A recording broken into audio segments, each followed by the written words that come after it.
Today we're going to look at two examples that involve finding lengths or distances between 2 points using Pythagorean's theorem and right triangles.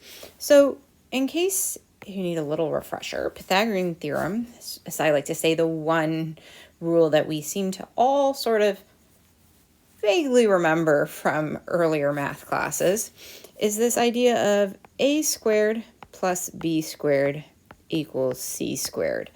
And what it means is sort of a and b are the side lengths, the legs, what we call them, of a right triangle, the two sides that form the right angle. So like in this triangle that we have shown right here, a and b would be sort of the x length and that 3.7 length. And then c is the diagonal line or the hypotenuse. It's the longest side in the right triangle. And if we're looking for the distance between 2 points, that's often the side that we're going to end up looking for. Now, in this particular case, we want to find this horizontal leg length. And so we're going to plug in the values we know, and we'll plug in x for the value we don't know, and we're going to solve our equation. So a, I said, was our x length, so x squared plus b was 3.7, so we're going to have 3.7 squared, and c was 14.3, so 14.3 squared. And we can plug some of these values into a calculator and come up with a little bit of simplified. So x squared stays x squared, and that 3.7 becomes 13.69, and 14.3 squared becomes 204.49. And now we're going to do a little bit of algebra because we want to get that x squared term on one side of the equation and everything else on the other. So we're going to actually subtract 13.69 from both sides of our equation.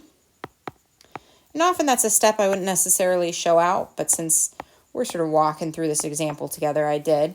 And so we have x squared equals 190.8. And we want to figure out what number would we square to get that 190.8? Now, it's not a perfect square, and so I'm going to undo squaring a number. Well, the operation that undoes squaring is taking the square root of a number. And so if I take the square root of both sides, I'm going to get that x approximately equals 13.81, and in this case, feet. Now, some of you might be going, oh, but it could also be a negative number, because I could square a negative number and it would come out to be that positive 190, except that we're looking for the length of a line here. And so we're only going to be focused on that positive solution. And another check is that diagonal line should be the longest side in my right triangle, and that's 14.3, which is more than 13.8, which makes my answer reasonable. And so I'm pretty happy with that.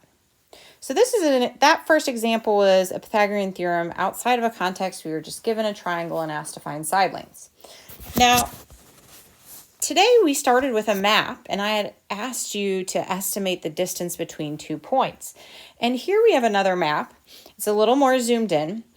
And on this particular map, though, the triangle is already drawn in for us. So we were sort of looking for the distance as the crow flies. And when we talk about the distance as a crow flies, we're looking for that sort of diagonal direct distance between 2 points. So this is our distance as the crow flies. And if I want to figure out that distance, I have to draw in my own little right triangle, and that's what's been done here.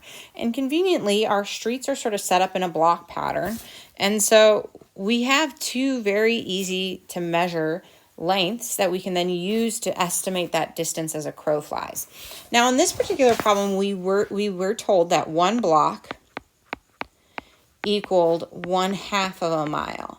And so I'm going to use that to figure out the lengths of my segments, because if I go here on this horizontal leg, I'll notice I have 1, 2, 3, 4, 5, 6, 7 blocks. And each one of those blocks is 1/2 a mile. So if I did 7 times 1/2, I would know that this side length is 3.5 miles. And I could do the same with this vertical, or I could just count up by 1/2. So I have 1/2 plus another 1/2 is a whole. Another 1/2 is 1 1/2 plus another half would be 2 miles. And so this length was 2 miles. Those 4 blocks would be equal to 2 miles. So I have my 2 leg lengths, and I'm looking for that x length. So I'm going to plug in the values I know into my Pythagorean theorem. So 2 squared plus 3.5 squared, and that would equal that x squared length. And just like last time, we're going to simplify and solve for x. So we have 4 plus 12.25 equals x squared. So 16.25 equals x squared. Taking the square root of both sides, we would get that x, that length, is approximately 4.03 miles. And that's the value we're looking for. That would be the distance between our start and end if we could fly like a crow. Hopefully these 2 examples give you sort of a starting point and make you feel a little more confident about tackling future Pythagorean theorem problems.